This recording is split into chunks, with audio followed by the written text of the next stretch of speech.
wear your nice grey suit, Leo. That one looks all wrong. Who cares? I don't. You're such a bore, Leo. And on your birthday, too. You are a naughty boy. Go easy on the love and kisses, will you? Instead of all these boring kisses and loving looks, not to mention gadgets for standing my watch on that are no damn use to me, why don't you try doing what I ask you? Why didn't you write to the Serebryakov? But I did, Leo. Which of them did you write to? Sonya. I told her to be sure to be here by 1 o'clock today. Here it is past 2 and still no sign of them. Anyway, let them please themselves. I don't care. I must drop all that business. There's no future in it. It only means being humiliated and feeling one's behaved badly. That's all there is to it. Sonya doesn't even notice me. I'm ugly, unattractive, not a bit romantic, and if she does marry me, it'll only be because she has an eye on the main chance and is after my money. Unattractive. How can you tell what you're really like? Oh, come, I do have eyes in my head. Look how my beard grows out of my neck here, unlike any self-respecting beard. What's the matter? My eyes got pain. When are we going to get lunch, my dear? It's after 2 o'clock. Yes, I know, but the Serebryakos haven't arrived Yes, but yet. how much longer do we have to wait, my dear? I'm hungry, and so is George here. Is your family really coming? Well, Helen is dressing as they left the house. Does that mean we can count on it? Oh, I wouldn't say we could count on anything. The great man might have gout or one of his moves, in which case they'll stay put. Let's eat then. Why wait? Come on, Dyadin, come and start then. Please help yourselves. The Serebryakov haven't turned up, Theodore Orlovsky isn't here, and the wood demon hasn't come either. They've forgotten us. Some vodka for you, Godfather. Just a drop, my dear. Thank you, that's right. You do have everything running splendidly here, Julia, when I go for a ride in your fields, walk in the shade of your garden, or just gaze at this table here. Everywhere I see the mighty power of your enchanting little hand. Your very good health. Yes, I know, but it's an awful nuisance, you know. For instance, last night Nazarka forgot to put the young turkeys in the shed. They were out in the garden all night, and this morning 5 of them had died. Oh, you shouldn't have done that. So Turkeys are sensitive birds. Waffles, cut me a slice of ham, will you? Oh, greatest of pleasure. Oh, what a splendid ham. Fabulous. It's like something from the Arabian Nights. I'll carve it according to the book of rules, Georgie. Beethoven and Shakespeare couldn't put more art into it. Oh, this knife's a bit blunt, though. Steady on, Waffles. I can't stand that, please. Well, what's been going on at your place? Tell us, George. Oh, well, nothing's going on. Well, what's new? Oh, nothing. It's the same old story. No different this year from last. I talk a lot, as usual. Don't get much done. My dear mother, the old chatterbox, still keeps burbling on about the emancipation of women. She's 1 foot in the grave, but she still reads all those solemn pamphlets and thinks they'll lead her to a new life. What about Alexander? Professor? Yeah. Well, the moths haven't got him yet, I'm sorry to say. He still sits in his study, writing from morning until the last thing at night. I pity the paper he writes on. And Sonya is just the same, too. She still reads serious books, keeps the most formidable diary. Ah, it's my darling Sonya. You know, with my powers of observation, I ought to write a novel. What a subject was just asking to be written up. A retired professor. An old fossil, a sort of academic stuffed trout. Who suffers from gout, rheumatism, migraine, liver trouble and all the rest of it. Yeah. He's as jealous as Othello, who lives on his first wife's estate. Not that he wants to live there, but he can't afford to live in town. And he's forever moaning about his misfortunes, though actually he's been pretty lucky. Oh, gab, gab, gab. Well, of course he has. Just think what luck he's had. We won't say anything about him being the son of an ordinary parish clerk who became a person of consequence, married a senator's daughter and so forth. No, none of that matters. But mark my next point. For precisely 25 years, the man has been lecturing and writing about art. And what does he understand about art? Nothing. For 25 years, he's been writing and lecturing about things which intelligent people have known all along, which don't interest fools anyway. So that, for 25 years, he's been chasing his own shadow. And all that time, what fantastic success, what colossal fame. Why, what ever for? What right is he to? You're jealous. You're jealous. Well, all right, then I'm jealous. Okay. And what a success with the women. Casanova himself couldn't have done better. Georgie? His first wife, my own sister, a beautiful, gentle creature, as pure as the blue sky above us. She loved him, as only angels in heaven can love beings as pure and lovely as themselves. And my own mother, his mother-in-law, still idolizes him, still goes in awe of him. His second wife, well, you've seen her. A beautiful, intelligent woman. She married him when he was already an old man and gave him a youth, a beauty, a freedom, a radiance. Why, whatever for? She's so gifted, you know. A real artist. She plays the piano superbly. Oh, it's a very gifted family. There are few like them, you know. I agree. Sonya, for instance, has quite a voice. Magnificent soprano. I've never heard anything to match it, even in St. Petersburg. But, you know, she is inclined to force her top notes. It's a great pity. Let me have those top notes. I must have them. Oh, if she only had the top notes, I bet you anything you like, she'd really hit the heights. You see what I mean? Sorry, all of you, I must have a word with Julia. And send someone over there with a message. Tell them if they can't come now, they must come to dinner. And don't do anything silly or let me go by making spelling mistakes. Dinner is spelt with 2 N's, please. I hear that Madame Helen Serebryakov, the professor's good lady, whom I have not had the pleasure of meeting, is distinguished not only for her spiritual beauty, but the beauty of her physical attributes as well. Oh, yes. She's a wonderful woman. Is she faithful to her, Professor? Oh, yes, I'm sorry to say. Why sorry? Well, because she's faithful in a way that's so thoroughly bogus. Oh, it sounds impressive enough, but it just doesn't make sense. To be unfaithful to an elderly husband you can't stand, that's immoral. But to stifle your own youth and the spark of life that's inside you, that's not immoral at all. Where's the sense of that, I mean? Georgie, I hate it when you talk like that. Well, really. I'm actually trembling. Gentlemen, I do not possess the power of flowery language. Let me express my honest opinion without oratorical flourishes. Gentlemen, anybody who could betray a wife or a husband could be unreliable enough to betray his country as well. Oh, Georgie, let me go on, please. My good friends, you all know the vicissitudes of my fate. The day after I was married, my wife ran away with another man because of my unprepossessing appearance. Oh, well, can you Let me go on, Georgie, please. Since that event, I have always done my duty. I still love her, I am still faithful to her, I help her all I can, and I've left all I possess to the children by that other man. I've done my duty, and I'm proud of it. Proud of it. I've lost my happiness, but I've kept my pride. But what of her? What has she got left? She's no longer young. She's lost her looks, which was bound to happen sooner or later, and her lover is dead. Poor chap. So what has she got left? I'm perfectly serious, and you laugh at me. No. You're a good chap. You're a splendid chap, in fact. Do go on and on, so. And throw your arms about. What an old. Ah, Theo, my dear boy. Happy birthday. Be a big man someday. Waffles, hello, George. My revered parent. Where did you get to? You shouldn't be so late. Oh, I say, you and your beard, my dear boy, it is magnificent. Look at him, the handsome devil. Isn't he a handsome devil, eh? Look. Happy birthday. Oh, happy birthday. Aren't those Serebryakov here? They haven't turned up. Where's Julia, then? I don't know what's keeping her. It's time to serve the pie. I'll just go and call her. Oh, dear, what's got into Brother Leo? You know, it's baby's birthday. He seems to have got out of his cot on the wrong side. The old man's a swine. No, his nerves are all to pieces. He can't help it. He thinks too much of himself, hence the nurse. If you told him the herring tasted good, he'd be up in arms at once because you praised the herring instead of him. Oh, here he comes. Hello, Theo. Help yourself. Hello, my Look what I'm darling. giving Leo for his birthday. What's this? Oh, it's a watch there. Now, isn't that lovely, The my gold thread darling? alone came to 8.5 rubles. No. And look at the edges. Rows and rows and rows of tiny little pearls. Oh, it's beautiful. And here's his name, Leonid. And look at this fine embroidery. Yeah. For him, Oh. I love Let me have a my look. darling, it's lovely. I'll pack it in.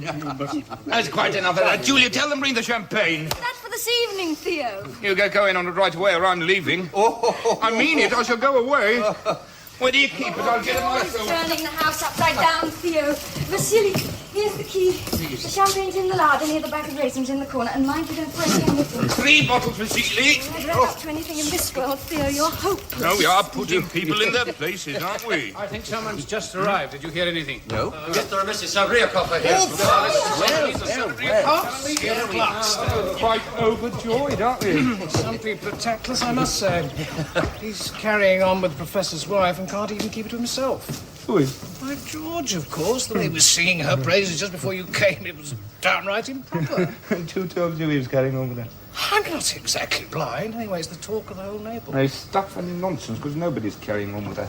Yes. Hello, Alexander. Hello, my old friend. Oh, are you fit? Splendid. Oh, you are very delighted to see you. Haven't been back long. Yes, since Friday. Mrs. Voynitsky, how are you keeping, madam? My dear. Nice. Very nice. Oh, Sonya, my little pet, my little canary, darling. Come You along. look just the same as ever, you nice sentimental old thing. Oh, my dear, haven't you grown? And you're as pretty as a picture, my pet. How are you keeping? Are you well? Fit as a fiddle, fit as a fiddle. Oh, I didn't notice his lordship. No, Sandman, Well, and how is life, old man? So. How are you doing? How am I? Oh, I'm doing all right. Now, you know, I made over my estate to my son, and I found decent husbands for all my daughters, and now I'm the freest man in the world. I'm having a whale of a time. May I introduce myself, sir? Dyadin, or as my friends have wittily called me on account of my pockmarked face, Waffles. How do you do? Madame, mademoiselle. Oh, it's a pity I don't paint. You make such a marvelous group. Michael, my dear godson. Oh, wonderful, wonderful. Now we'll make Madame. many happy returns to Leon. Hello there. Julia, you're so pretty today. Thank you. Sonya. Why so late? Where have you been? Oh, attending a patient. The pie's quite cold. Mind, Julia. Eat it cold. Now, where do you want me to sit? Come and sit here. I'm absolutely ravenous. Oh, dear. Just a minute. What?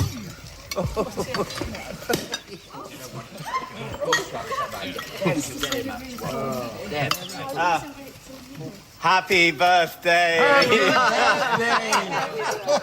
Now, Julia, a piece of pie. I haven't seen you for ages. Oh, no, it's been such a long time. I've been abroad, you know. I know, and I'm very envious. Oh, my dear Michael, my dear. How are you, Theo? All right, can't complain. Both estates going along quite nicely, but there's too much travelling, old boy. Here to the Caucasus, back here, back to the Caucasus again, but I run my little colony and catch tarantulas and scorpions, and on the whole, things are all right, but when it comes to the still ye raging passions and things like that, there's no change to the report. You're in love, I take it. Must have a drink on that, Mr. Woodgeeman. Gentlemen, never fall in love with a married woman. Better have a bullet clean through the shoulder and another through your leg like your humble servant than ever fall in love with a married woman. It's more trouble than it's worth. Have you no hope? Yes. Oh, nothing is hopeless in this world. It's simply a question of willpower. I've hardly spoken more than half a dozen words to her, and already she's in my power. I simply said to her, Madam, whenever you see a window anywhere, think of me. So she thinks of me 1,000 times a day. Besides, I bombard her with letters every day. It's a rather poor technique. She may not read the letters when she gets them. Oh, you think so, do you? Well, somehow or other, I've been on this earth 35 years now, and I've never yet come across one of those phenomenal females with the strength of will not to open a letter. Oh, isn't he terrific? Oh, you're a chip off the old block, you handsome devil, you. I was exactly like him, you know, exactly like him. The only difference was I never went to the war, but I did drink vodka, threw my money about like nobody's business. You know, Michael, I do love her damn seriously. She's only got to say the words, you can have anything she likes. I take her to my place in the mountains, in the Caucasus. We were on top of the world. Thou shalt of all the universe be queen, O faithful mistress mine. He doesn't know her luck, believe you me. Who is the lucky girl? Curiosity killed the cat. Let's change the subject, shall we? I remember 10 years ago, Leo was still at school, but we were celebrating his birthday, just like we are now. And I drove home with Sonya on my left arm, Julia on my right, both of them hanging onto my beard. So, I give you a toast to the friends of my youth, Sonya and Julia. Charming. I say, let's drink to friendliness. Long live friendship and the best of jolly good luck. Sonya, I'll have a bet with you, damn it all. I'll wager 300 rubles. Go out in the croquet all after lunch, and I bet you 300 rubles I go through all the hoops and back in one go. Well, I take you on, only I haven't got 300 rubles. All right, then, if you lose, you must sing to me 40 times. All right. What sort of bird is that? A hawk. It's health, everyone. The hawk. The hawk. Oh, she's got a fit of the giggles. Now it's got into him, too.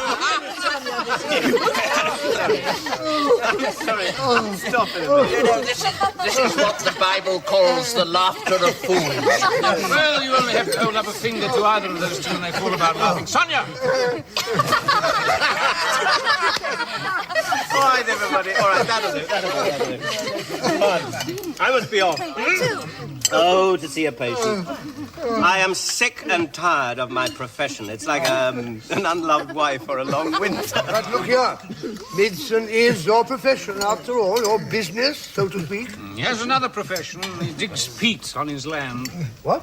Peat! Some engineer has it all worked out. There are 720,000 rubles worth of peat on his land, and that is no joke.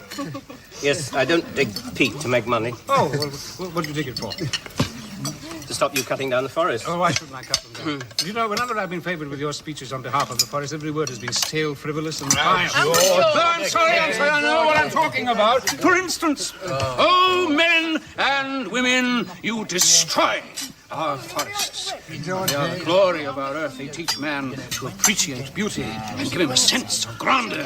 Forests alleviate a harsh climate. In a mild climate, less effort is spent on the struggle for existence so that men and women are gentler and more affectionate. In a mild climate, people are handsome, adaptable, and sensitive. Their speech is elegant, and their movements are graceful. Art and learning flourish among them. Their philosophy is cheerful, and they treat their womenfolk with great delicacy and chivalry, and so on and so forth. Well, that's all very charming, so unconvincing. You really must allow me to carry on burning logs in my stove and building my barns of wood. Let's cut timber by all means if you really need it. But it is time we stopped ruining our forests. The forests of Russia are crashing down before the axe. Millions upon millions of trees perish. The homes of birds and beasts are devastated. Wonderful scenery disappears without trace. Rivers grow shallow and dry up, and all because man is so lazy and hasn't the sense to bend down and get his fuel from the ground. Who can burn beauty like this in his stove? Only an unreasoning brute. Man has been granted reason and the power to create, but up to now he hasn't been a creator, only a destroyer. Oh, yes, you look at me ironically, you find everything I say stale and frivolous. But I tell you, when I walk past our village woodlands, which I have saved from the axe, or I hear the rustle of my own saplings, which I have planted with these hands, then I feel that I, too, have some slight control over the climate. And if man is happy 1,000 years from now, I'll have done a bit towards it myself. Yeah, yes, that's all very well, but if you looked at the thing less from a sensational and more from a scientific point of view, George, you would see this always leaves a nasty taste in the mouth. Now, please don't let's talk about it anymore, please. We'll have it your own way. It quite slipped my mind. I forgot to tell you, Alexander. I had a letter from Kharkov this morning, from Paul Alexeyevich. He sent you his regards. Really? I'm delighted to hear it. He sent me his new pamphlet and asked me to show it to you. Was it interesting? Interesting, but rather odd. He attacks the very position he was defending 7 years ago. Now, isn't that typical of this age? Well, men have never been so ready to betray their own convictions as they are today. It's dreadful. There's nothing dreadful about it. Have some fish, Mother. But I wish to talk. We've been talking for 50 years. We've been talking about trends, and schools have thought it's about time we stopped. For some reason, you appear to dislike the sound of my voice. Well, I'm sorry to have to say this, George, but this last year you've changed beyond all recognition. You used to be a man of such firm principles, a shining example to our young people. Oh, yes. I've been an example of something, all right, but I haven't exactly shone. Do you mind if I could... Shining example, huh? Well, that's a pretty poisonous joke, Mother. Georgie. I'm 47. Until last year, I was like you. I deliberately tried to befuddle myself with all sorts of abstract, pedantic humbug so as not to see life as it really is. And I thought I was doing the right thing. But now, if you only knew what an ass I feel at the stupid way I've wasted time, when I might have had everything that I can't have now because I'm too old. But look here, George. You seem to be blaming your former principles for something. That's quite enough of that, Father. Don't be a bore. Just one moment, please. You seem to be blaming your former principles for something that they're not to blame. You are. You're forgetting that principles are no good without deeds. You should have done something. Done something? Well, we can't all be non-stop writing machines. What exactly do you mean by that? Oh, nothing. Let's not talk about it. We're not at home now. It entirely slipped my memory. Alexander, I forgot to remind you to take your medicine before lunch. I brought it with me, but I forgot to remind you. I don't want it. But you're not well, you know. In fact, you're very ill. There's no need to shout it from the rooftops. I'm old and ill, I'm old and ill. That's all I hear. They're talking. don't mind if I get up and go indoors. It's getting a bit hot out here, and I'm being bitten by mosquitoes. Please do. Oh, Leo, you must go with the professor. This is most awkward. Oh, blast them. Let me thank you from the bottom of my heart. Don't mention it. You've all eaten so little. Well, everyone, what shall we do now? First, we go out in the croquet lawn, settle that bet. Then what? Then we better have dinner. Now, after that? Well, we could all go up to my house and go fishing on the lake this evening. Splendid. Charming. Well, all right. Well, come on, everybody. Let's go and settle our bet on the croquet lawn. Then we'll have an early dinner here at Julia's, and then about 7ish we'll drive over to the Mr. Khrushchev's house. Come on, Julia. Let's go and get the croquet balls. Vasily, bring some wine out in the croquet lawn. We'll drink the winner's health. Well, revered parent, are you going to take part in this noble sport? Well, not just yet, my boy. No, I'd better spend 5 or 10 minutes with Alexander, otherwise it'll look bad. One must keep up appearances, my boy. Now, carry on without me. I'll be back soon. I shall of all the universe be queen. Oh, faithful mistress mine. I must go and kneel at the feet of the learned professor, anticipating the exalted professor. Waffles, you are a bore. Go. I am going.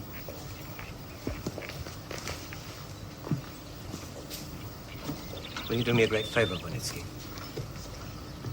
Let's never talk about forestry or medicine again. I wish you a very good afternoon. What a narrow-minded fellow. I don't care how much nonsense people talk. I don't like it when they put so much feeling into it. Once again, you've behaved abominably, George. Did you have to quarrel with Alexander and your mother and bring up all that stuff about non-stop writing machines? It's a rather poor way to behave, I must say. What if I hate him? There's no reason to hate Alexander. He's just the same as everyone else. Yes, well, if you could only see your face and the way you move, it's as though life itself was too much for you, altogether too much. Dear me, it is, and I'm so bored, too. Everyone runs down my husband to my face as if I wasn't there at all. All of them, even the nicest ones, would like me to leave Alexander. Yes, it's just what the wood demon was saying just now. You all wantonly destroy the forest, and you destroy men and women, too, every bit as wantonly. Why does it upset you so much to see a faithful wife that doesn't belong to you? Because, and the wood demon's right, there's a demon of destruction in every one of you. Look, I can't bear this sort of pretentious talk. And you can tell your friend Theodore I'm sick and tired of his impertinence. It's thoroughly disgusting to look me straight in the eyes and to shout to all and sundry about his love for some married woman. It's a rather poor way to behave, I must say. Voila! Isn't the wood demon nice? He often comes to see us, but I'm rather shy, so we've never had a really good talk, and I've never been very friendly towards him. I expect he thinks I'm bad-tempered or proud. Do you know why you and I are such good friends, George? It must be because we're both such tiresome bores. Yes, bores. Don't look at me like that. I don't like it. Well, how else should I look at you when I love you? It's all right. I don't want anything from you. Just let me look at you and listen to your voice. Helen, where are you? Here? Come inside and sit with us for a bit, my dear. Let me speak of my love. If only you don't drive me away, that's all I need to be the happiest man on earth.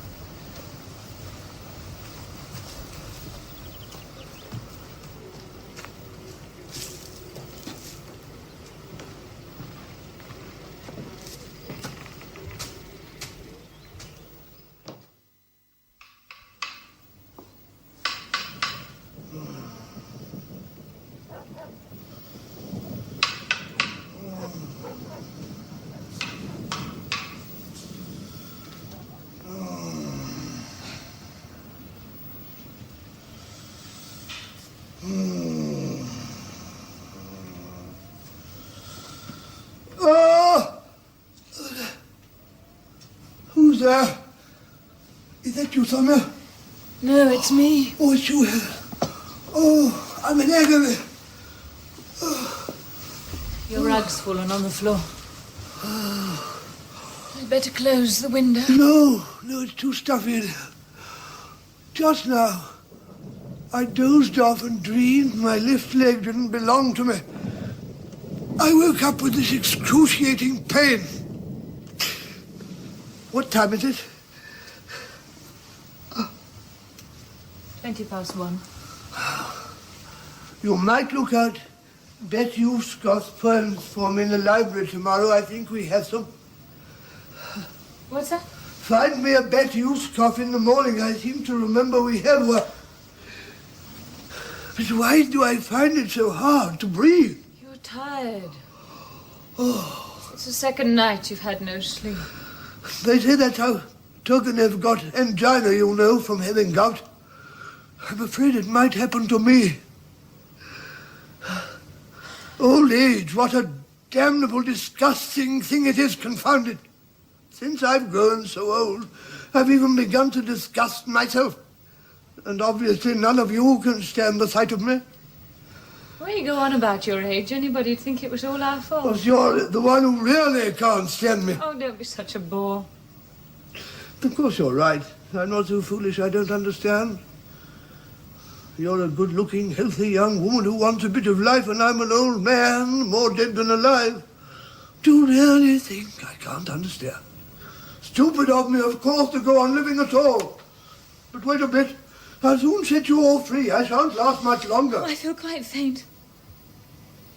If these sleepless nights have earned me any reward, all I ask is that you stop talking. For God's sake, stop it. That's what it all comes to is that you're all faint and weary and wasting the best years of your lives on my account, and I'm the only one who's happy and enjoys life. It's obvious, isn't it? Oh, do stop it. You've completely worn me out. I've worn everybody out, haven't I, obviously? What do you want from me? Oh, nothing. Well, in that case, stop talking, please.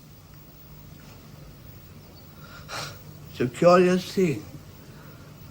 But if George or that imbecile old mother of his ever say anything, it's perfectly all right and everybody listens.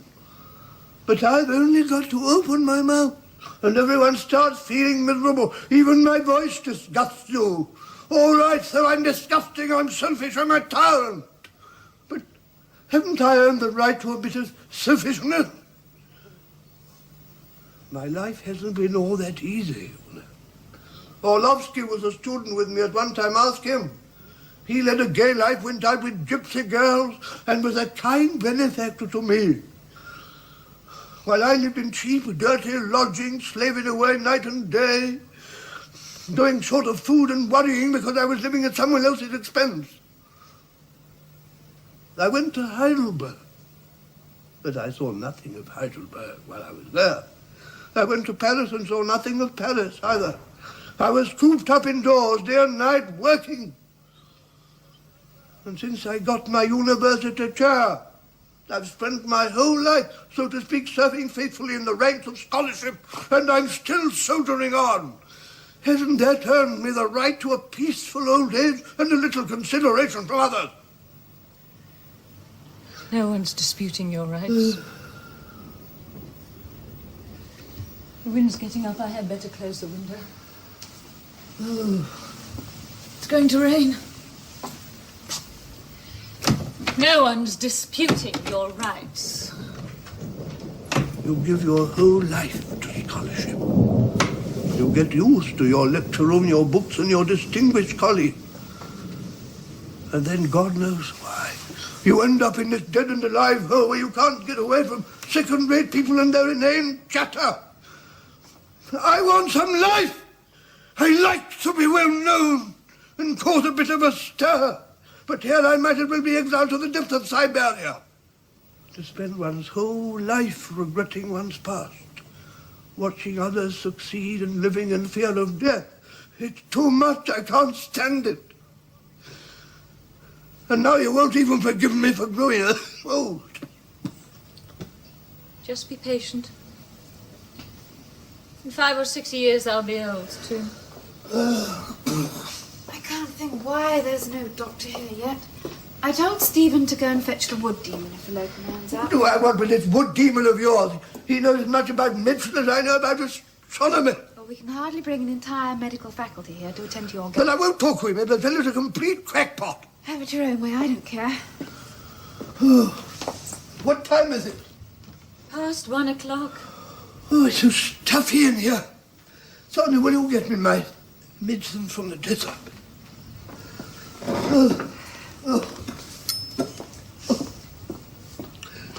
Here you are. Oh, really, not that one. It's no use asking for anything. please, stop behaving like a child. It may appeal to some people, but don't treat me that way, thank you very much. I dislike that sort of thing. That's just quite impossible. Why are you so angry? And why do you sound so dismal? Anyone might think you're really unhappy when actually you're one of the happiest people on earth. Oh, yes, I've never felt better in my life. Of course you're happy. And even if you do have gout, you know perfectly well it'll be gone by the morning. So why all the groans? What a lot of fuss about nothing. There's going to be a storm. Why'd you see that? Helen? Oh, Helen. Sonya? No, Helen, no, don't leave me alone with him. He'll talk my head off. Must let them have some sleep. They were up all last night. Let them go to bed, but you go away too. For the sake of our past friendship, I beg of you, don't argue. We'll discuss it some other time. Past friendship, that's news to me. Please be quiet. No, Helen, please don't leave me alone with him. He'll talk my head off. This is getting ridiculous. Oh, in here. There was a shower coming up behind me. I only just managed to dodge it. Oh, look, doctor's arrived. Well, how are we? I don't know why they troubled you. It wasn't my idea. Oh, that's all right. But what do you mean by falling ill like this? What's the matter? Why do doctors always have to talk to their patients in this patronizing way? Come on, I think you'd better go to bed. You'll be more It's all right, I comfortable. can get it. Perfectly all right. I can walk. Only they shouldn't have bothered you. Besides, I've never had much faith in them. In the medicaments. Why are you helping me? I can manage on my own. He's completely worn me out. I can hardly stand. Yes, he wears you out. I wear myself out. The third night I've had enough We sleep. are in a bad way in this house. Your mother hates everything but her pamphlets and the professor.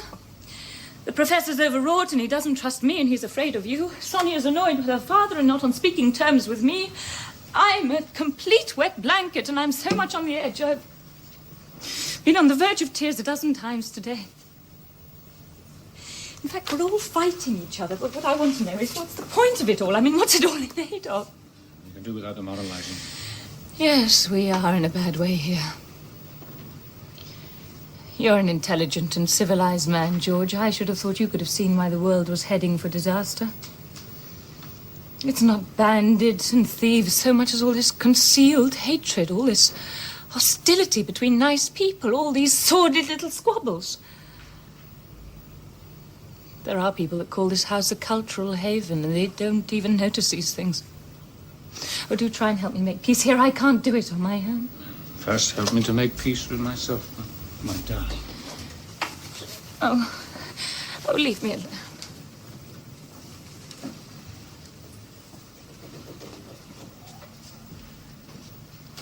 Well, soon the storm will be over. All living things will revive and breathe more freely, except me.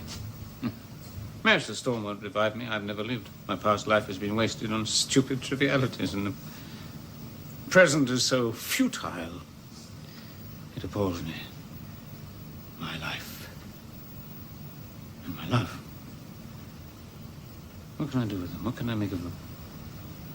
My feelings are wasted, like a ray of sunlight falling in a well. When you talk about love, I somehow can't think of you. I have nothing more to say to you. Good night. If you only knew how it hurts me to think that in this very house another life is wasting away. And I mean yours. I mean, what are you waiting for? What's stopping you? Some stupid theory or other? Well, very well, you may suppress your youthful high spirits or even try to bury them alive, but that is not what being moral means in the best sense of the word. You get that into your head. George, you've been drinking. Oh, yes, possibly, very possibly. Is Theodore with you? He's sleeping in my room tonight, possibly, very possibly. Anything is I possible. see. So you've been celebrating again today, have you? What do you do it for? Well, it at least gives one the illusion of being alive. Don't try and stop me, Helen. You never used to drink and you never used to talk as much as you do now. Go to bed, you bore me. And you can tell your friend Theodore that if he doesn't stop annoying me, I intend to do something about it. Oh, my darling, my wonderful woman.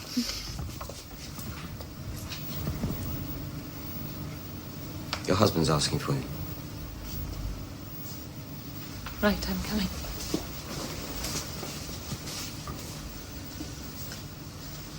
You might remember that her husband was married to your sister. That you have a young girl living under the same roof. You should be thoroughly ashamed of yourself.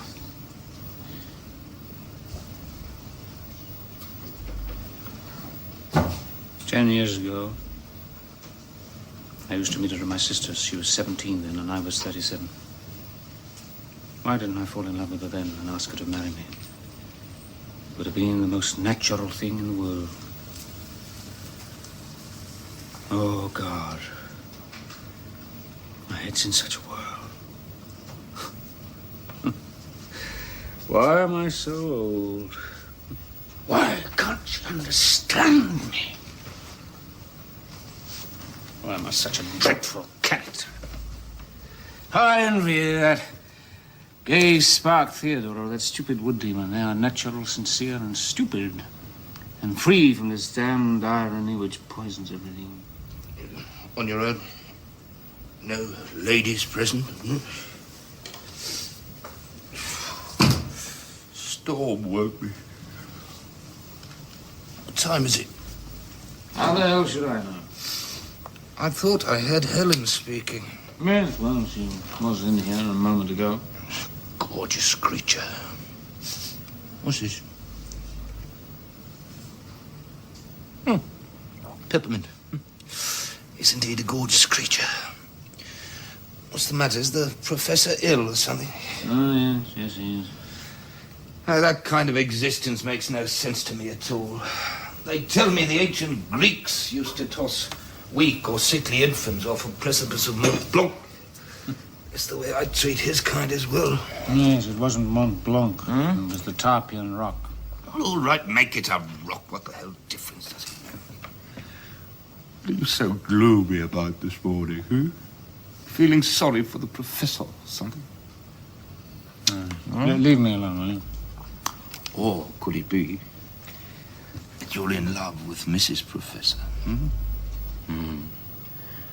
There's no harm in that. You just languish away. But let me tell you something.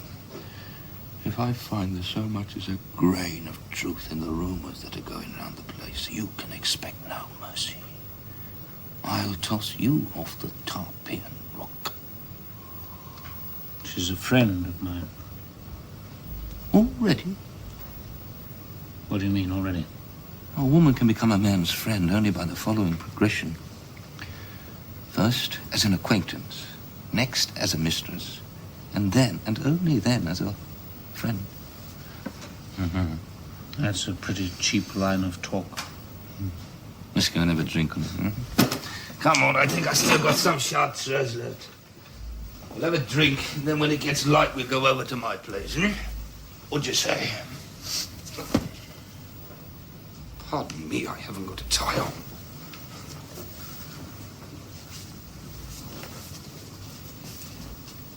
So, you've been drinking champagne with Theo again, have you, Uncle George? The boys have been getting together, haven't they?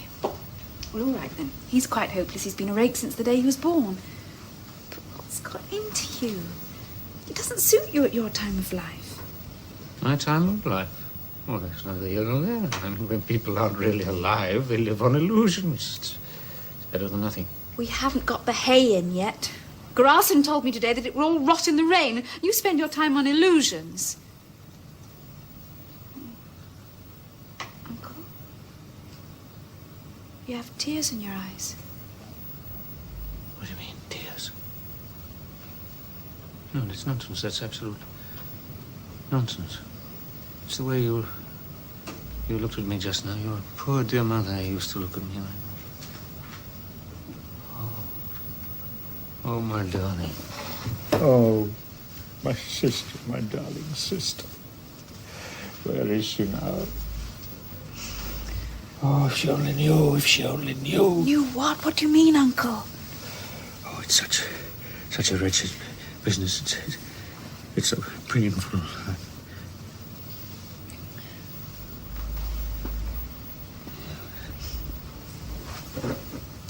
Never mind.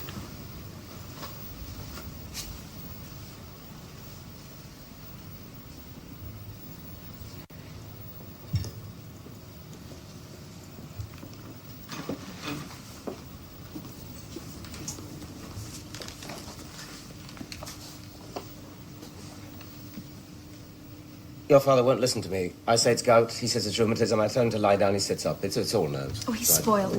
Put your hat down and wait till the rain stops. Do you want something to eat? Well, yes, perhaps. I like eating in the middle of the night. I think we have some food in the sideboard.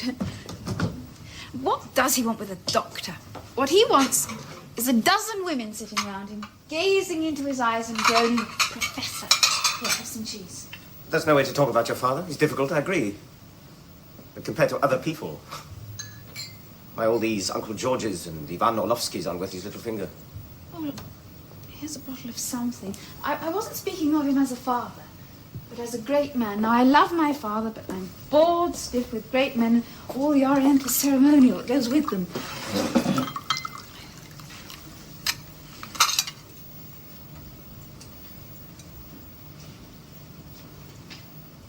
Well, the storm's passing over. You're very good health.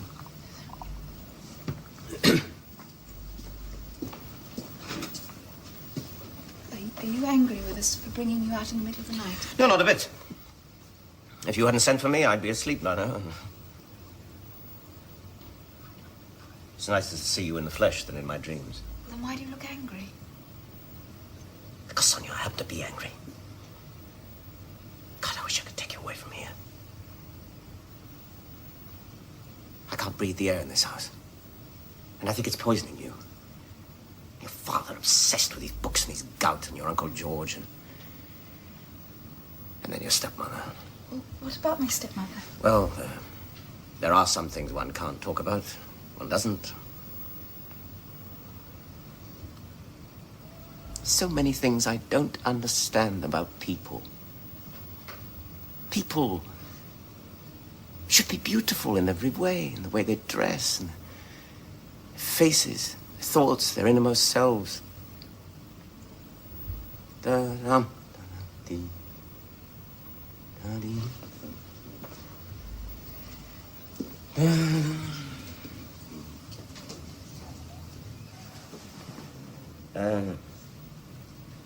You're very precious to me, you know. Yeah, I dropped it. Never mind. You know when you walk in the wood on a dark night? There's sometimes a glimmer of light shining in the distance, isn't there? And then you feel so wonderful. And you don't notice how tired you are, how dark it is. And I work from morning till night without a moment's peace, winter and summer, battling against people who don't understand me, and sometimes it gets too much for me. Now at last, I found my glimmer of light shining in the distance. Oh, I'm not going to say I love you more than anything in the world. I mean, love is not my whole life. It's my reward. And there is no higher reward for a man who works, struggles, and suffers.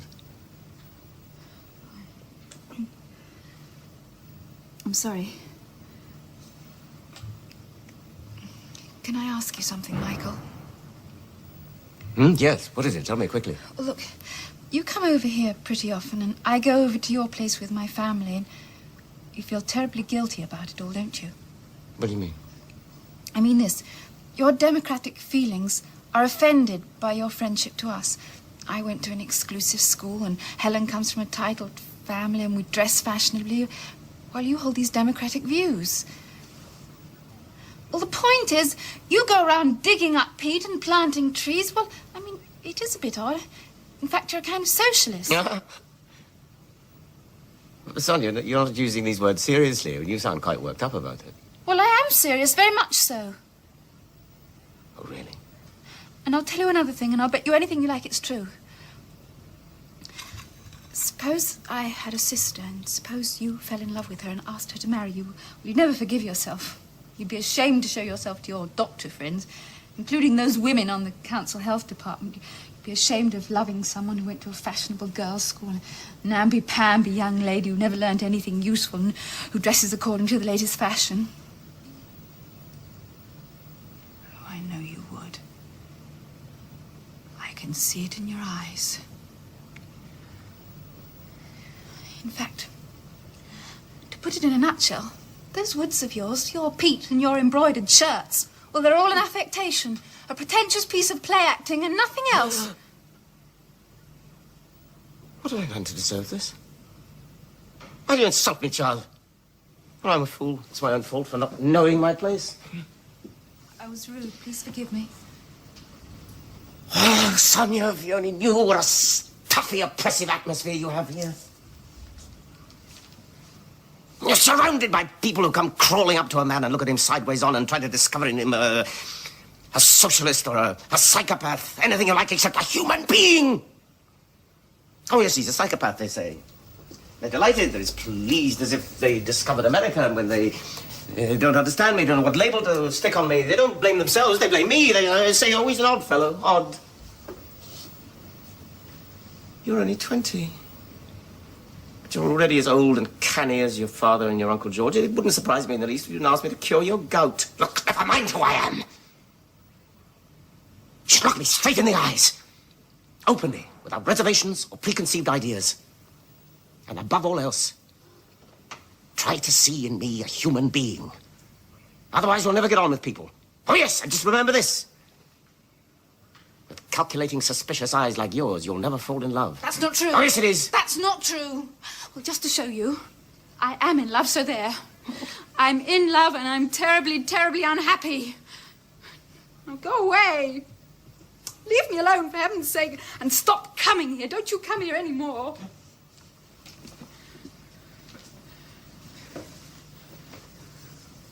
I wish you a very good night.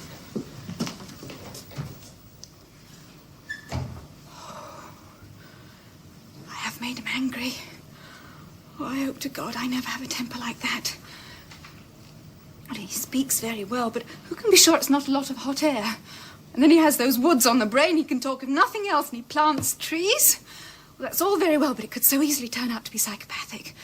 Oh, I can't make him out at all. He studied medicine, but his interests are right outside medicine.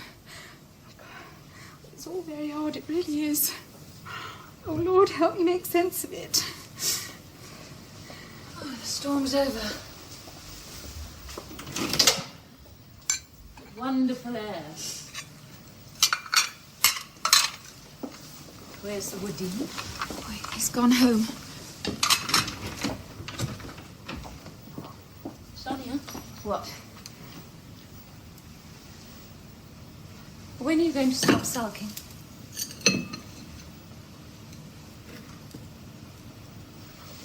We've done each other no harm, so why should we be enemies? Can't we call it off? Oh, I've wanted to myself. Helen.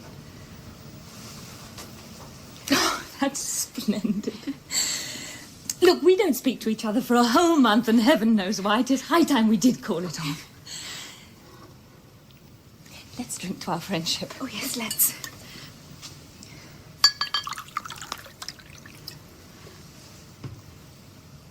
From the same glass?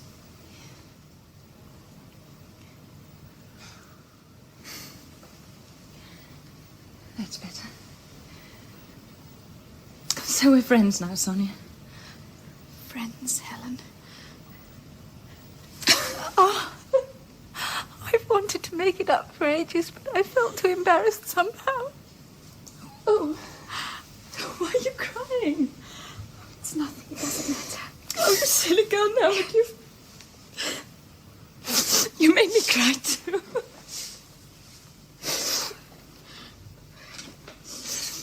I know you're angry with me because you think I married your father for selfish reasons. I give you my word of honor, if that means anything to you at all, that I married him for love. Well, he attracted me as a scholar and a public figure. It wasn't real love, but it seemed real enough at the time. It was quite artificial. But it wasn't my fault. But since the day that we've been married, you've been tormenting me with those calculating, suspicious eyes. Please. Oh, please, remember we're friends now. Oh, let's forget all that. That's the second time today someone's told me about my calculating, suspicious eyes. Well, you must trust people or life becomes impossible. Well, grit and twice shy. I've been let down so often. Well, who by?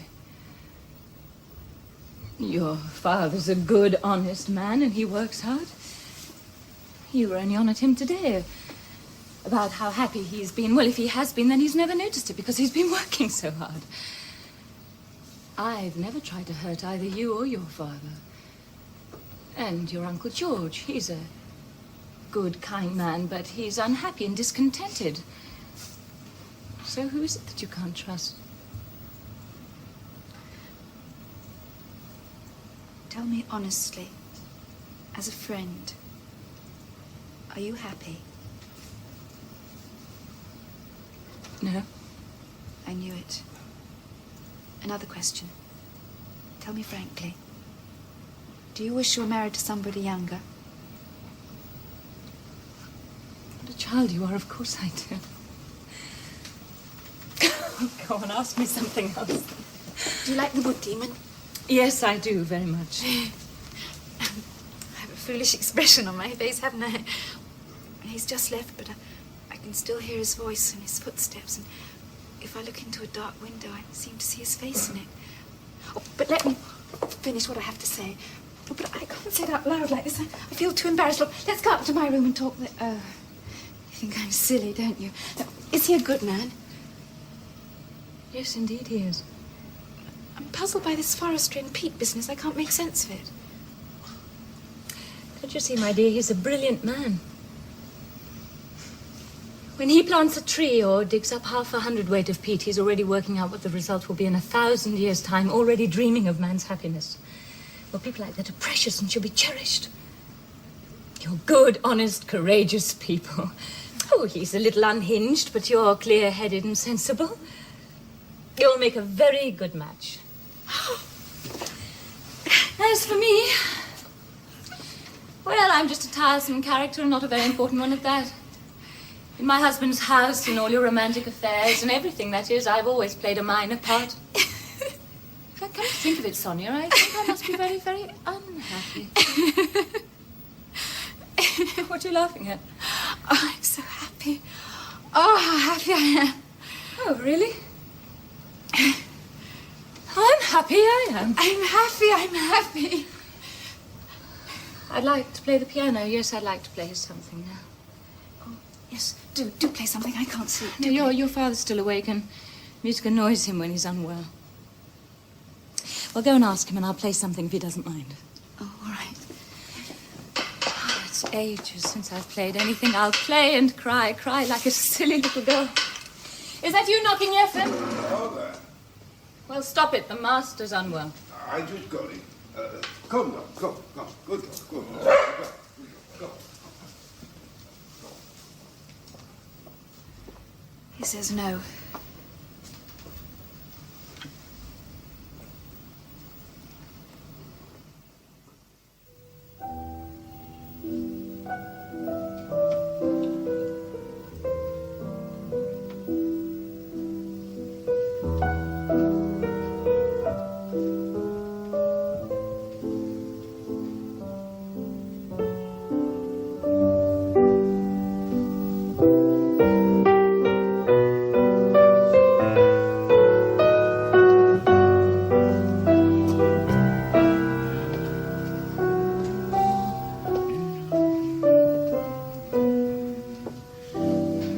Helen is playing my favorite aria.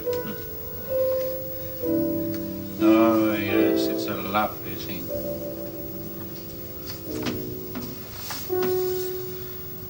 Do you know, I don't think it's ever been quite so boring here before.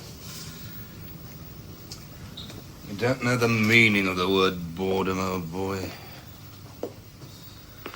Oh, when I was with the volunteers in Serbia, we had the genuine article there, all right.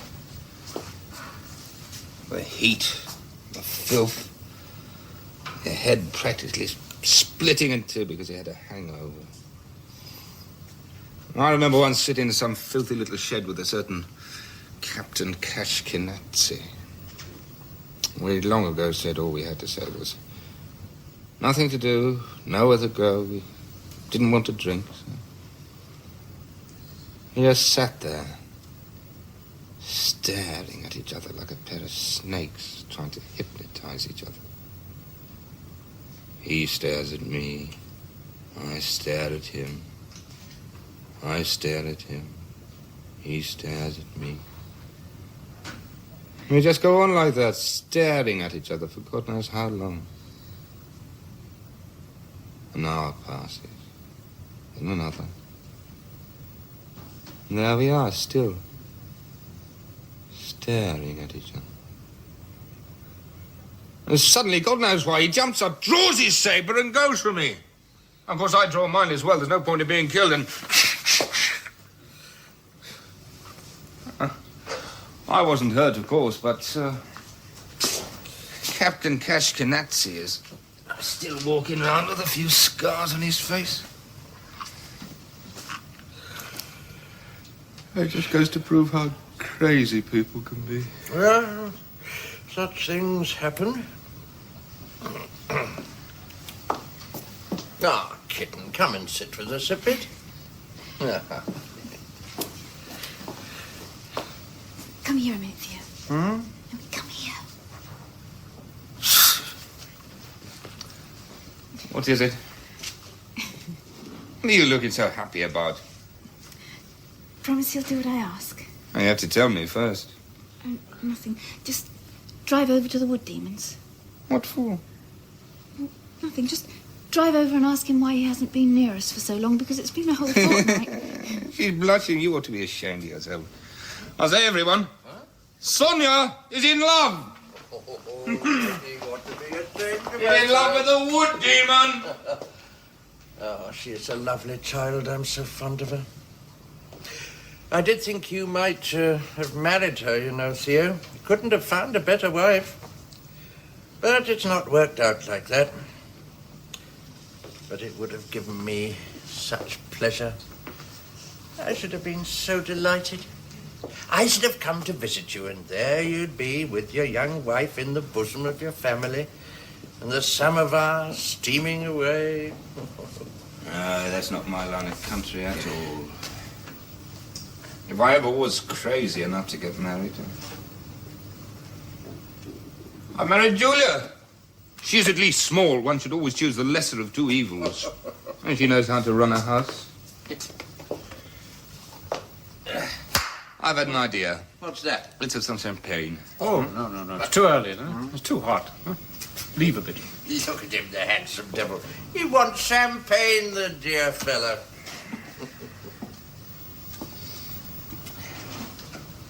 Oh, wow.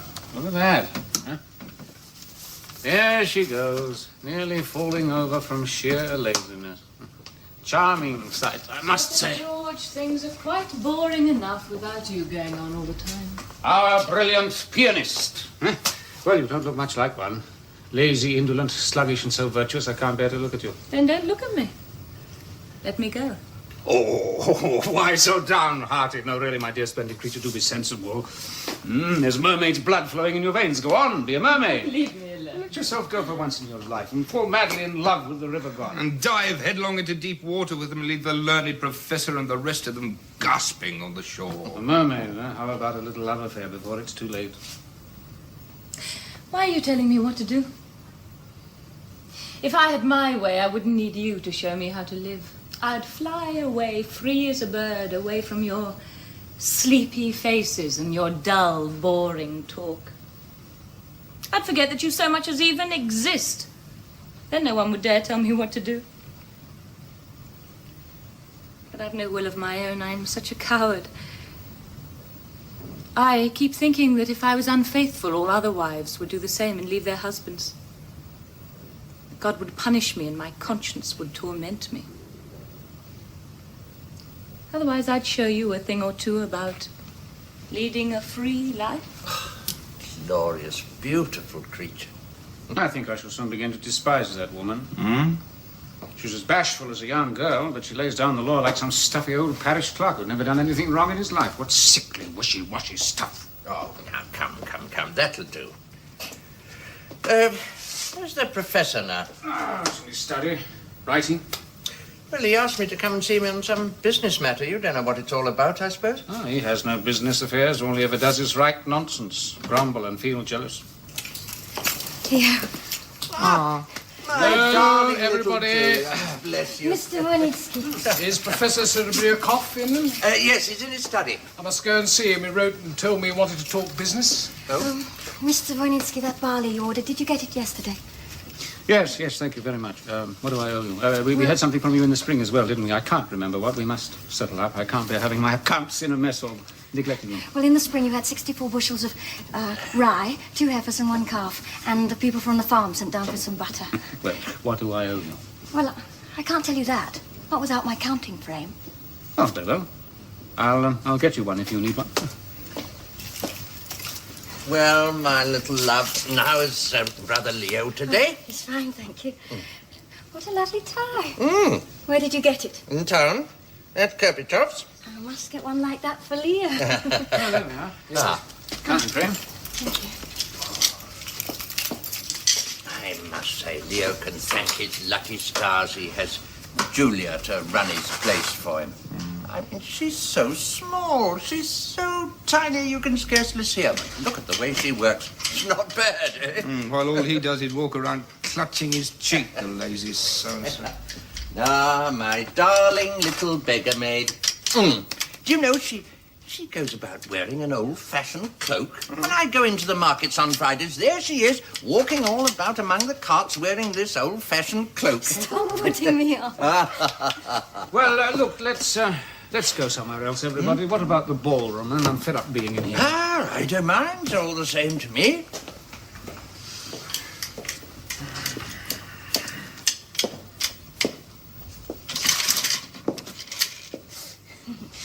Theo's wearing Caucasian dress. That's what happens when parents don't discipline their children properly. He's the best-looking man in the county. He's clever, rich, but he's just no good. He's a complete ass. Are you here, Julia? I didn't know. What are you up to? You doing some sums? You look so efficient, I feel quite envious. Julia, why don't you get married? I don't know. Approaches have been made, but I've turned them down. No real man would ever want to marry me. It's impossible. Why not? I'm uneducated. Taken out of school in the 2nd form. Whatever for? Just wasn't any good. Why are you laughing?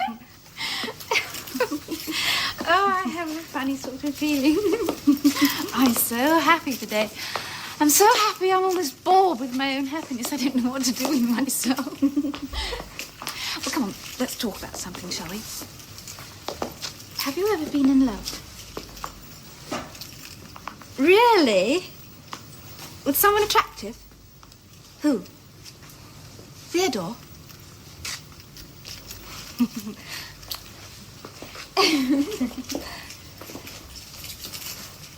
Well, what about you? Yes, me too. Only not with Theodore. Go on, tell me more. I've always wanted to talk to you, Sonya. Well, carry on. I want to clear things up. I like you so much. I've plenty of girlfriends, but you're the nicest of the lot. If you asked me to give you 10 horses or 200 sheep, say, I'd be delighted. I'd do anything for you. Oh, why are you so embarrassed about it? I feel so ashamed.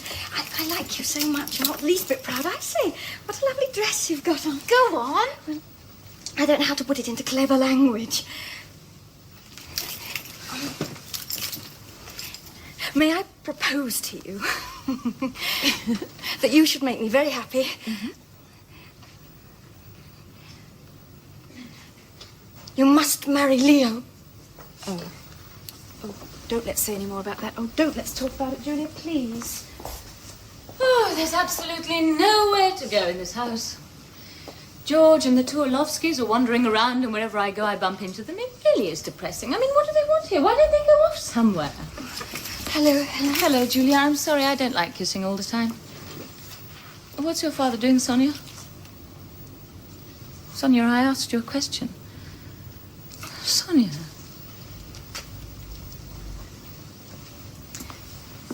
I feel so honest today that I just can't keep up the usual pretense talking to you. Here. I found it in the garden. Come on, Julia. So this a letter from George to me, but what have I done wrong? Why, how rude and heartless of her. She feels so honest today that she can't talk to me. My God, what an insult. Oh, I feel quite giddy. I'm going to faint. Oh. Why do you shudder every time you see me? Hmm? What's this? Oh, you must stop all this. You must think only of me. What do you mean? I mean that once I put my eye on a girl, she doesn't get out of my clutches in a hurry. No, what you really mean is that you're stupid and insolent. You'll wait for me at 7:30 by the bridge at the far side of the garden. That's all I've got to say. Until 7:30, my angel. Hey, put it very forcibly. Get out of here.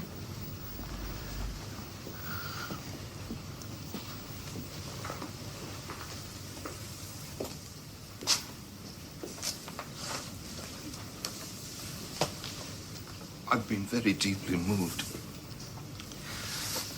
I've experienced everything in this life, you see. I've even eaten goldfish soup once or twice, but I've never yet been up in a balloon or run away with the wife of a learned professor. Please leave me alone. Oh, yes, at once, but, you see, I've experienced everything, you see, and that's why I'm so full of impudence that I hardly know what to do with it. Anyway, the point is, if you ever need a friend or a faithful hand, apply to me. I really have been most tremendously moved. I don't require any hounds. Please go away. Yes, at once, but I honestly have been very deeply touched.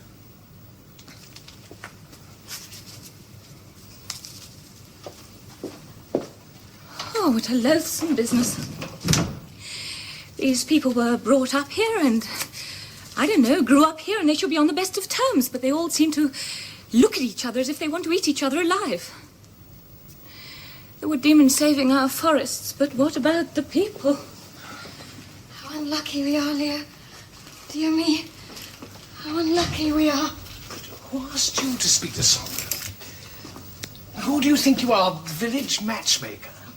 Now she'll think I can't speak up for myself. How vulgar and provincial. I've told you 1,000 times you ought to drop the whole thing. It brings nothing but humiliation and it's a dirty, rotten business. The old man must have guessed I'm in love with her and he's already taking advantage of my feelings. He'd like me to buy this estate from him. How much does he want for it? Well, I've got to give £2 myself, old fellow. I've had this headache 2 days, you know, and I ache all over. Well, all the others. I hate this house. It's such a labyrinth. 26 enormous rooms with people wandering about in every direction so you will never find anyone. Ask George and my wife to come here. Julia, you're not doing anything. Go and find George and Helen, will you? One can put up with ill health. What does it matter anyway? What I can't stand is my present state of mind. I feel as if I've left this earth entirely and got stuck on some strange planet. Well, it all depends on your point of view. Give me a pencil, somebody. Here's another contradiction. I must mark it. Here you are, dear madam. Thank you. You want me? Yes, I do, George. What exactly do you require of me?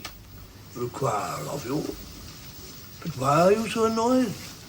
If I've done something wrong, please forgive me. Don't be so pompous. Let's get down to business. What is it?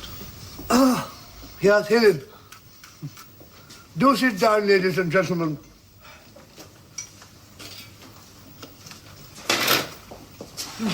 Sit here.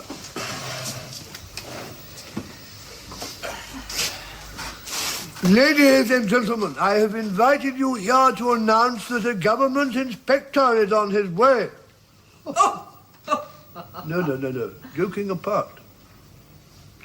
I have something serious to say. I have invited you here to ask for your help and advice. And aware as I am of your unfailing kindness, I trust I shall receive the same. I am an academic person, a man of books, and I've always been out of my depth in practical matters. I need the guidance of competent persons. So I appeal to you, Orlovsky, to you, Zeltukin, and to you, George. The thing is, manet omnes una nox. That is to say, none of us is going to live forever. I'm old and ill, and I think it's high time to put my property and affairs in order insofar as they affect my family. I'm an old man, and I'm not thinking of myself. But I do have a young wife and an unmarried daughter. They simply cannot go on living in the country. It makes no difference to me. We were not brought up for country life. But we cannot live in the town either, on the interest from our estate. The day before yesterday, I sold some woodland for 4,000 rubles, but that was an abnormal measure which cannot be repeated every year. What we need is some procedure that guarantees us a constant, more or less stable income. Such a procedure has occurred to me, and I venture to give it for your consideration. I won't go into details, I'll just talk in general terms. Our estate brings in an average return of no more than 2% on its capital value. I propose we sell it. If we invest the proceeds in securities, we should get 4 to 5% from them. We may even have a few thousand rubles over to buy a cottage near St. Petersburg. Just a moment, please. My ears must be deceiving me. Would you say that again? Invest the money in securities and buy a cottage near St. Petersburg. No, not the bit about St. Petersburg. It was something else you said. I propose we sell the estate. Yes, that's it. Yes, you're going to sell the estate. That's wonderful. Yes, that's a very bright idea. What do you suggest that my old mother and I should do with ourselves? We'll talk about that later. We can't discuss it. No, just a moment. It looks as if I've never had a scrap of ordinary common sense. I mean, until now, I've been stupid enough to think that this estate belonged to Sonya. I mean, this estate was bought by my father as a dowry for my sister. And so far, I've been simple-minded enough to think that our laws weren't made in Turkey. I thought this estate passed from my sister to Sonya. The estate does belong to Sonya, no one denies that. And I wouldn't venture to sell it without Sonya's consent. What's more, I'm acting in the girl's own interest. Well, this is fantastic, isn't it? I mean, it's utterly fantastic. I mean, either I'm going stark staring mad. You contradict the Professor, George. He knows better than we do what's right and what's wrong. Very well. Say what you like, then. I give up. But I don't know why you're getting so worked up, George. I'm not saying my scheme is ideal. If you all think it's no good, I shan't insist on it. A very good day to you all. Forgive my venturing in here unannounced like this. I'm guilty, but I deserve to be let off like this. There wasn't a single domestic in your hall. I'm delighted to see you. Professor, dear ladies, my intrusion upon these premises has a double motive. In the first place, to visit you, sir, and to offer my humble respects. And secondly, to invite you all on an expedition to my part of the world to celebrate this wonderful weather. I live in the watermill, which I rent from our mutual friend, the Wood Demon. It's a romantic and secluded spot, where at night you can hear the water nymphs splashing about, and in the daytime... Yes, just a moment, Waffles, please. This is serious. You can tell us later. No. Ask him. This estate was bought from his uncle. Well, why should I ask him? Where would that lead us? Oh, now, look, I mean, this estate was bought for 95,000 rubles, as prices went in those days. And my father put only 70,000 down and left 25,000 on a mortgage. Now, listen to me. This estate would never have been bought at all if I hadn't given up my own share of the inheritance to my sister, of whom I was very fond. I mean, and what is more, I slaved away for 10 years and paid off the whole mortgage. What are you getting at, old fellow? I mean, this estate... It's free from debt and in good order solely through my own personal efforts. And now that I've grown old, I'm having to be pitched out, neck and... I don't know what he's getting at. Well, I mean, for 25 years. I've managed this estate. I mean, I've worked, and I've sent the money to you. Best manager in the world couldn't have done more. And all this time, you haven't thanked me once. And all this time, when I was young, and the same today. I've been getting a salary from you of 5,000 rubles a year, a miserable pittance, and not once has it occurred to you to give me a single extra ruble. But really, George, what you're getting at, I'm an unpractical person. I don't understand these things. You could have helped yourself to as much as you wanted, couldn't you? What? Why didn't I steal? You mean? Yes? Oh, well, why don't you all despise me for not stealing? It would only have been fair if I had. I shouldn't be a pauper now. Oh, George, stop it, please. I'm trembling all over. Why spoil good relations? Please don't. 25 years! I've been cooped up in this place with her, with this mother of mine. All our Our thoughts and feelings were for you alone.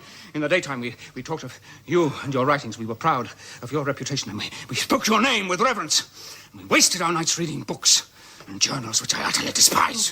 What are you driving at? That's what I don't Thought of see. you as a superior being. We knew your articles by heart.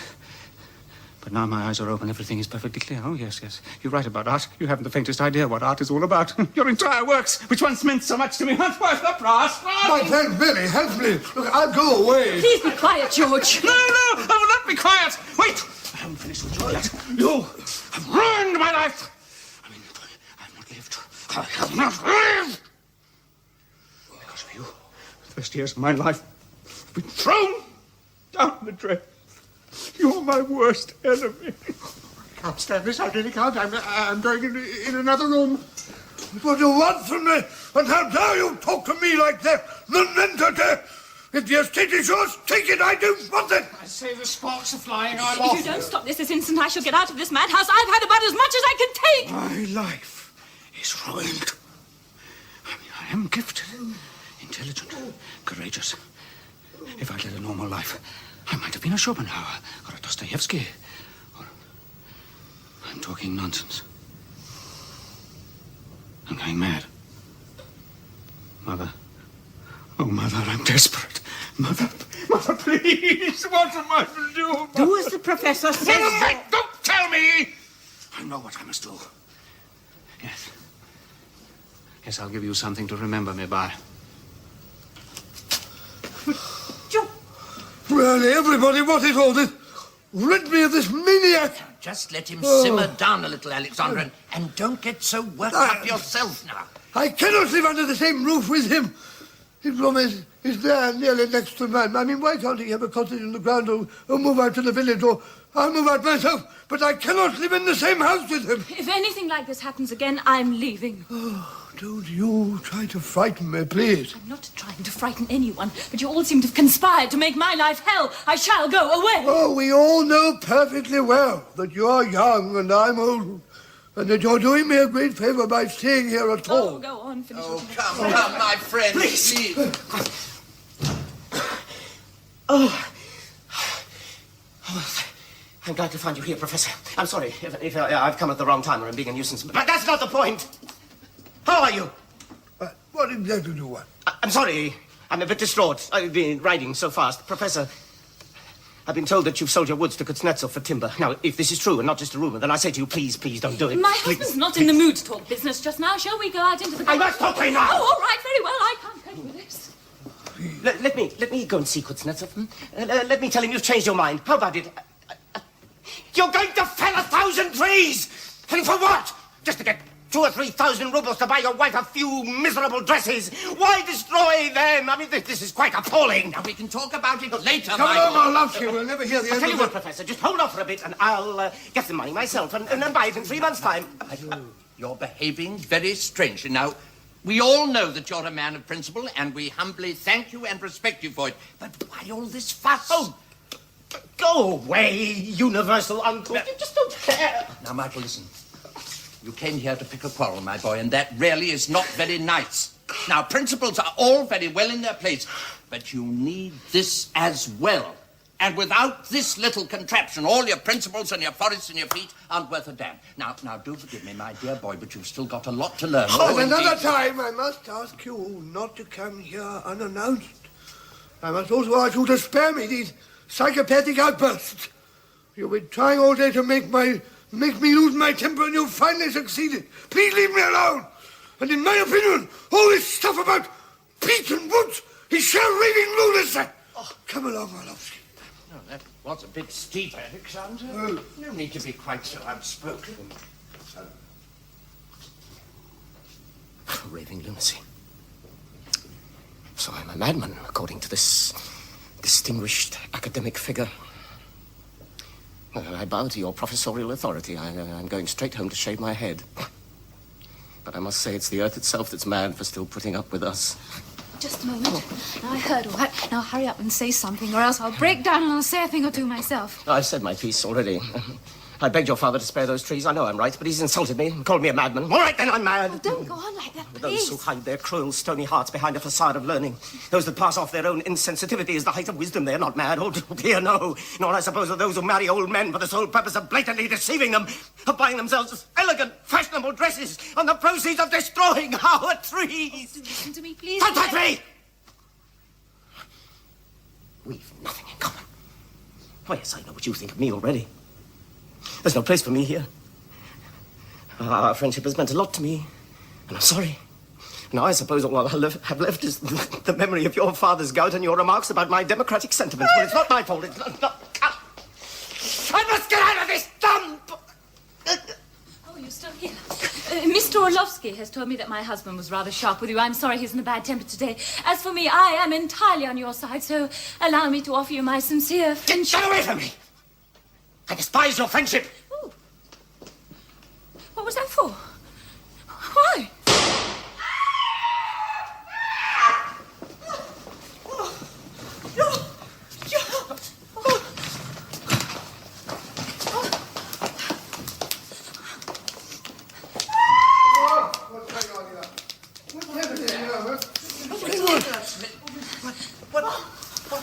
Uncle George has shot himself. What for? Whatever for? Oh, what's the matter? Oh, take me away from here. Throw me off a precipice if you like, but I can't stay here any longer.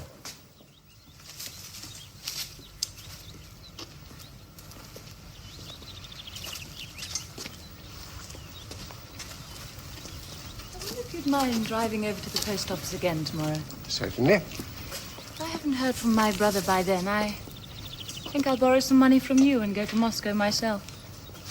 After all, I can't spend the rest of my life at your mill, can I? No, indeed. It's not for me to advise you, dear lady, but all these letters and telegrams and my daily visits to the post office, well, they're all a waste of time. I'm sorry. No matter what your brother says, you'll go back to your husband in the end. No. No, I shan't.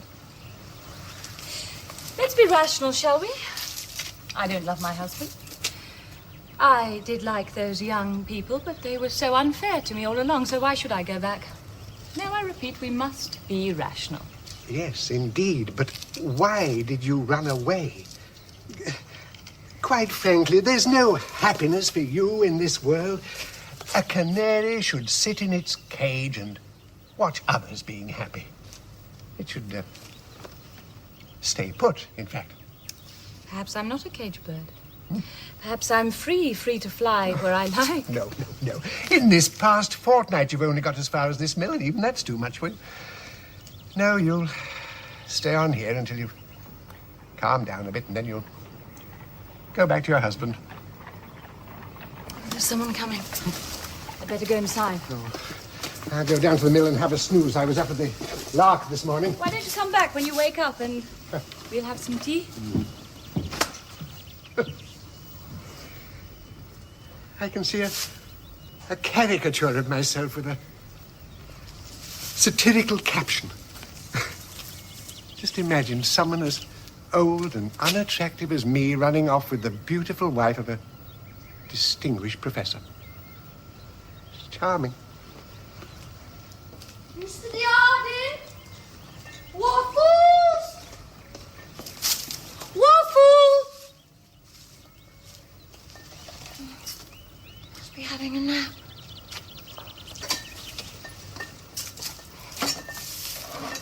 Heavens. How can anybody be so stupid as old Waffles? I was driving past his barn just now and a little black pig ran out of the door. If other people's pigs get in his corn sacks, it would just serve him right. Is that you? Julia? Excuse me. Dishabille. I was just going to have a snooze in the arms of Morpheus. How are you? I'm afraid we can't go into the house. It's not tidy and all that. Would you care to go down to the mill? No, it's all right. Let me tell you why I've come. Leo and the professor have decided on an outing and they'd like to picnic at your mill this evening. Oh, delighted. I've come on ahead. The others will be here soon.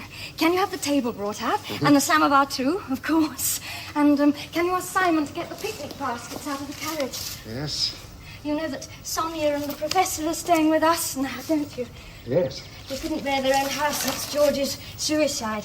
It wasn't too bad during the day, but at night they all sat huddled around in a corner, terrified of George's ghost appearing in the dark. That was just superstition. Do they ever mention Helen? Well, of course they do. You know she's cleared out. Yes. And now nobody knows where she is.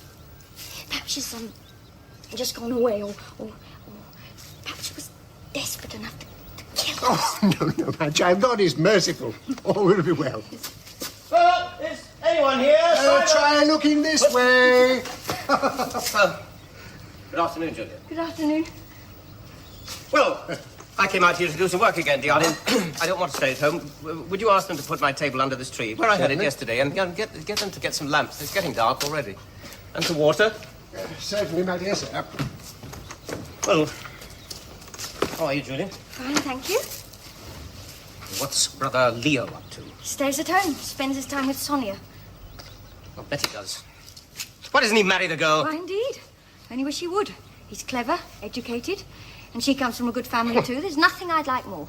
She's a fool. Don't say such things. Listen, brother Leo's a bright specimen. Yes, you and your friends are a pretty prized collection, one way and another. Quite a glut of intellect You there. must have missed your lunch today. Oh, why? You're in such a bad mood. Well, you certainly know how to look after yourself, Michael. You've found a splendid place to work. It's an oasis. Yes, I mean it. Can't you imagine yourself surrounded by palm trees? Julia's a little doe, you're a lion, and I'm a tiger. Dyadin, you're a very nice fellow, but why do you go on like this? Why all these sugary words, all this foot twitching and shoulder scraping? I mean, anyone who didn't know you wouldn't know what the devil to take of you. It's a pity. It must be the way I'm made. You're in a bad temper, but I feel inexpressibly happy, as if there was a dear little bird inside me singing a song. I feel I'm getting stupider and cheaper and more second-rate every day. George's diary turned up after his death. Have you read it? Yes, we did. George's affair with Helen had the entire district buzzing like a hive. Then it turned out the whole thing was a filthy pack of lies, but I believed it. Went on like an idiot. Oh, that was all very wrong, of course. Yes, I first heard it from your brother, Julia. I mean, I'm a bright specimen. I don't think much of your brother, but I believed him rather than Helen. Which just shows that I'm as second-rate as the rest of them. Now, come along, child. Let's leave our bad-tempered friend to his work while we go down to the mill and amuse ourselves. And you get on with your work, Michael.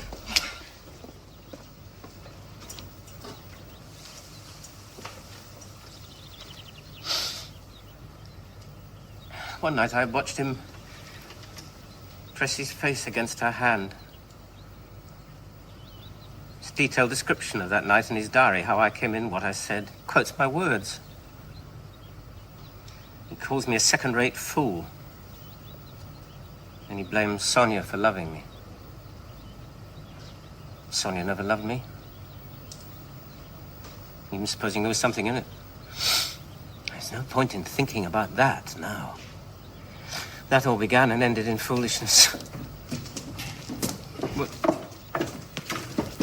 What are you doing? What's all that for? Mr. Dyadin's orders. The ladies and gentlemen from the Zeltukin estate are going to have tea here.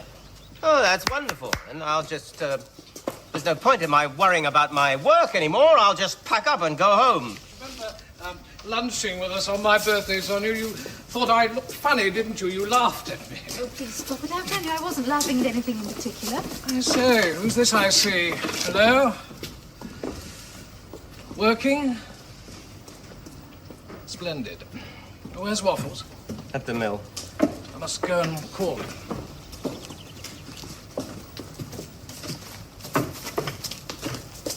Hi. Good afternoon. Good afternoon. What are you drawing? Oh, nothing of any interest. Is it a plan? No, it's a map of the forests in our district. I made it. The dark brown colouring shows the forests of our grandfather's time and before.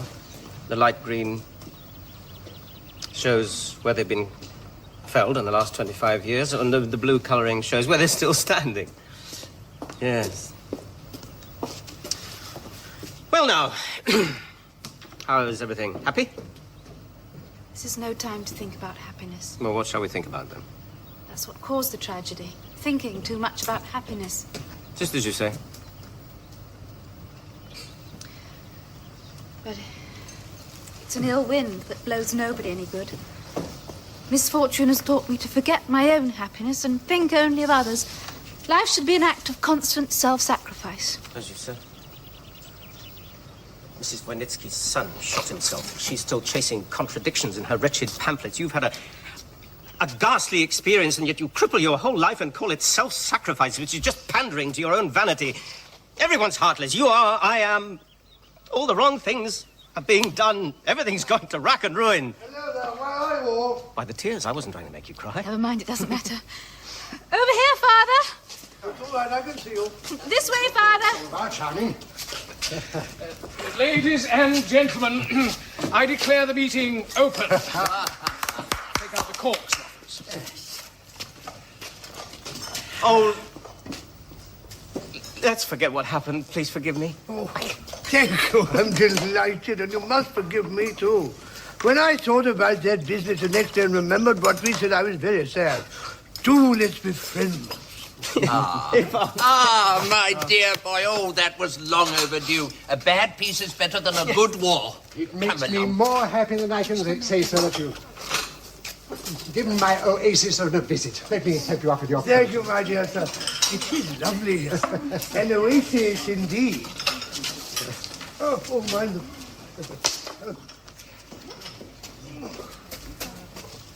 There we are. Come along, everyone. We must keep the flag flying. In our position, it's best to keep talking. We must face up to our misfortune. I'm putting a bit of face on things at all of you because I'm the most unfortunate of us all. I've forgotten to give you sugar. You must all have jam with your tea. Oh, I'm delighted.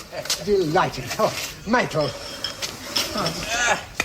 Recently, Michael, I've had so much to put up with and I've thought so many thoughts. I could probably write a treatise on the art of living for the benefit of mankind. One's never too old to learn, you know. Misfortune is a great teacher. Let bygones be bygones, and with God's will, all be well in the end. What was that? I thought I heard someone shout. It's some locals catching crayfish in the river. Oh. Didn't we agree to spend the evening as if nothing had happened, yet there's a feeling of tension somehow? I revere scholarship, sir. In fact, I have a family feeling for it. My brother Gregory's wife's brother, Mr. Konstantin Novoslovov, perhaps you have heard of him, had a master's degree in foreign literature. I don't know him. Oh, but I know of him. Oh.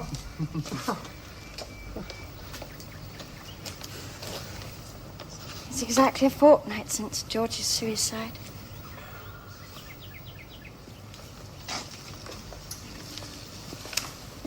Well, come on, don't let's be downhearted. All the same, there is a feeling of tension somehow.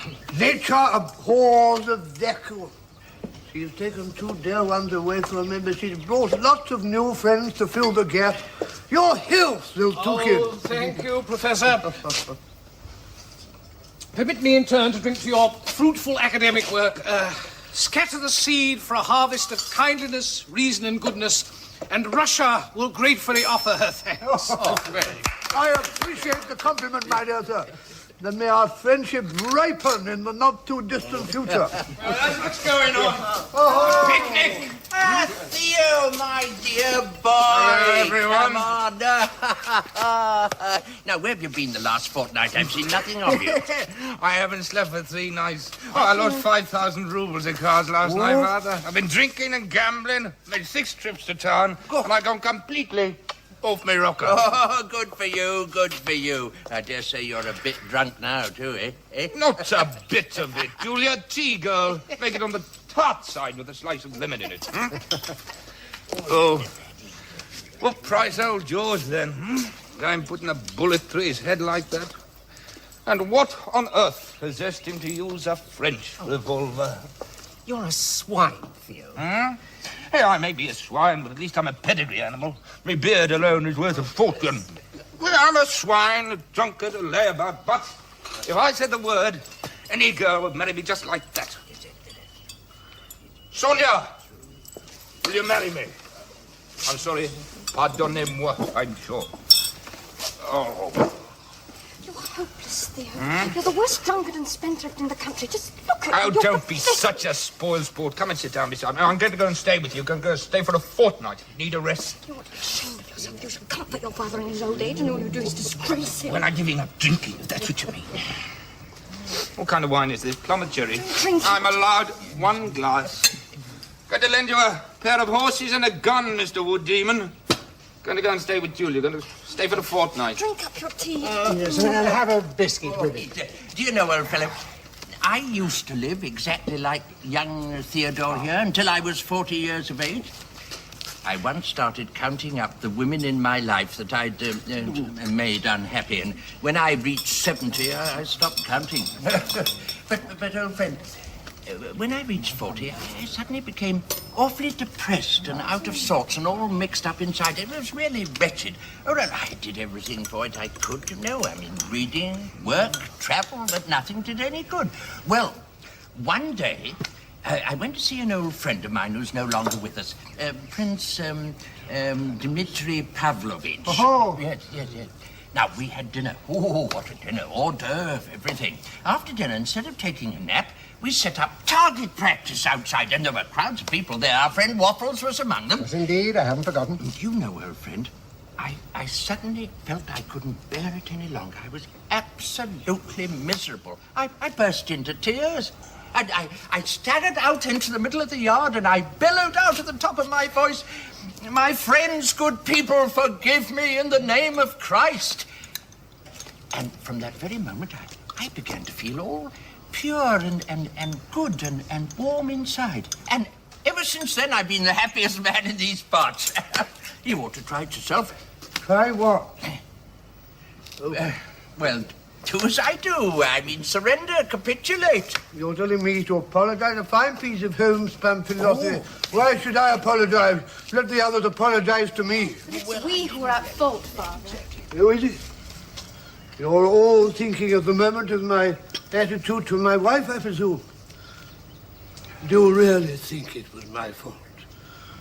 Do you really think I'm to blame? Why she neglected her duty and left me just when I needed her most? Listen to me, Serebryakov. For 25 years, you've been a professor and done academic things, while I've planted trees, practiced medicine. We say we're serving humanity, but all the time we're callously wrecking each other's lives. For instance, what did you and I do to save George? Where's your wife, whom we've all insulted? Where's your peace of mind? Where's your daughters? And I thought myself a man of integrity when I couldn't forgive anyone the slightest mistake. When your wife sincerely offered me her friendship, I told her to leave me alone, said I despised her friendship. I mean, that's the kind of person I am. There's a demon inside me. I'm narrow-minded, blind, second-rate.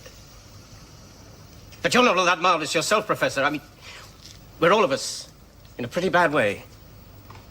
Sorry, I didn't come here to cross swords with you or defend my claims to distinction. Might change the subject. All I'm saying is that there are no really first-class men among us. And the women are no better.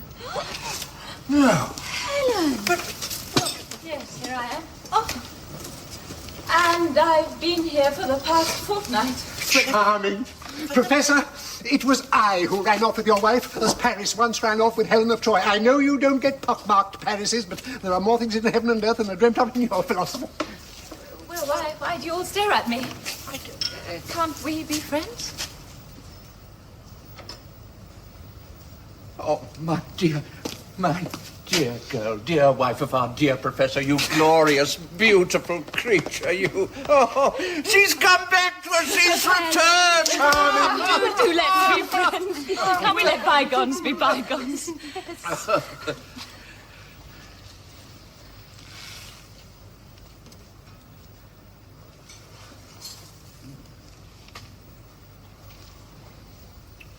Hello, Alexander. You've neglected your duty. Oh, Alexander. I won't deny I'm happy to see you, and I'm perfectly willing to talk to you. But at home, not here. Alexander. I see. So, the solution to our problem is a very simple one. It hasn't got a solution. Well, I admit I don't count for very much. My happiness is that of a cage bird, the sort of happiness suitable for a woman. That means being cooped up at home for the rest of my life, eating, sleeping, drinking, and listening every day to people going on about their gout and their merits and their rights. Well, why do you all look away? You're not embarrassed, are you? Oh, come. Everything's going to be fine. You've upset me most terribly. Now, be kind to your wife. Please, say something nice to her, and I promise you my undying loyalty and friendship for the rest of my life. I'll present you with my best troika. Thank you, but I'm afraid I don't quite understand. You don't understand. One day I was coming back from a shooting trip. I saw a brown owl sitting in a tree. I let him have it with some small shot, but he didn't move. Just sat there. I let him have it with some buckshot. Still, absolutely nothing doing. He just sat there, blinking. What was all that directed at? A brown owl. Wait, just a minute. No, quiet a moment, friends, quiet. I thought I heard bells. Must be a fire alarm. Look at the sky! Well, what are we waiting here for? Come along. It's the Serebryakov woods! The woods, Michael. Let the woods burn, I'll plant new ones. The one I love won't have me. I'll find myself another. If the one I love won't have me, I'll find myself another. What did he mean by that pronouncement? Take me away. I want to go home. This time, when it's getting awfully cold and miserable out here, my rug and my overcoat must be around somewhere. Your rug's in the carriage and our overcoat's here. Take me away, for heaven's sake. At your service. Now go with my godfather. Please take me with you, godfather. Yes, of course. In a moment, my dear, in a moment. Mr. Dyadin, would you get my hat and my cape from the house? Certainly. I've got a pain in my leg. It must be rheumatism. That means another sleepless night. Oh, Leo, can you take the plates, please? And the fries while I'm ready. Carry me off, then, like the statue of the Commendatore in Don Giovanni. And let's go to hell together in your 26 gloomy rooms. The statue of the Commendatore. I should have found the comparison more amusing were it not for the pain in my leg. Ladies and gentlemen, thank you for a wonderful evening. The tea was excellent, and everything in the garden's lovely. But there is one thing I cannot accept, and that is all this hetero philosophy and your general attitude. Ladies and gentlemen, what we need is action. We can't go on like this. We must do something. We really must. Goodbye. Goodbye. Come on, my little beggar maid. I'll see you later, Your Eminence. Yes, say this basket's heavy, damn it. Come along. No one said goodbye to me. Charming. Well, come along then, my little canary, my little pet. Come. Oh, dear, what's the matter? I just can't move. I feel too weak. I'm so utterly miserable. But, my darling, my little love, what can it... Oh, let's stay here a bit. But now, first it's take me away, then let's stay here. I don't know what's come over you, my love. Well, I've lost all my happiness here today. Oh, I do feel awful. Oh, why am I still alive? Oh, if you only knew, if you did not know. Oh, my dear little... What can we... A glass of water. Glass of water! What's the matter? I'm all of a tremble. Oh, I hate to see you when you're like this, child. Come along. Please, take me to the fire, please. But why to the fire? What good can that do? Oh, please take me, or else I'll go on my own. I'm desperate. I'm completely desperate. Dyadin! Yes, what is it? Could you... I can't possibly walk all that way. Could you lend me a horse? Michael. Oh, Michael. Do go away, please. I must talk to him. Michael, you said you'd find someone else. Do go away, please. Well, I'm someone else now. I only want the truth. The truth and nothing but the truth. I love you. I love you. I love you. That's what all this coming and going means.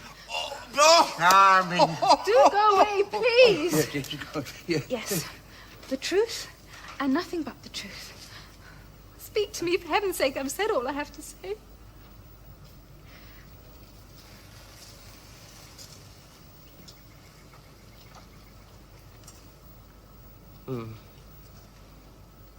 My darling. Oh, Michael.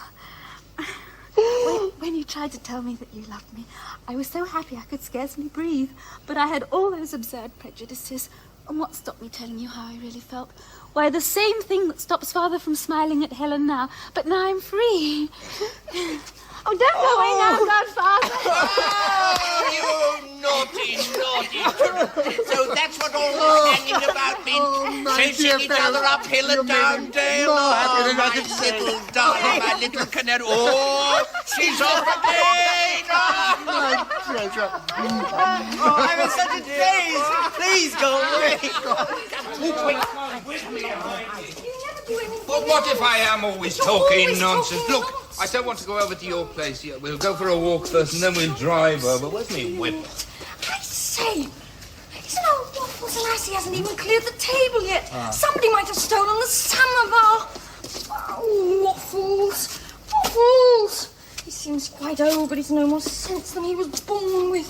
I'm sure I heard someone talking as we were... It's probably some of the locals bathing. Here's someone's glove. Sonya's. I don't know what's got into her today. She's crazy about the wood demon, you know. The poor chump can't see it. Come on.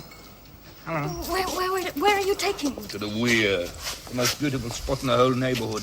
A wondrous spot, wood demons haunt, where water nymphs sit in the trees. That's the way of it, old man. But I'm not an old man. Look, let's talk seriously. I've been through hell and high water. I'm 35 years of age. I've no position in life save sergeant in the Russian army, a lieutenant in the Serbian reserve. I'm neither one thing nor the other. I have this crazy idea, you see, that if I get married, my whole life will change. So will you marry me? Hadn't you better And mend don't your beat ways about first? the bush. Well, I feel so embarrassed. I'm sure I heard someone. I think I can see Waffles. Yes or no? Yes. Oh, my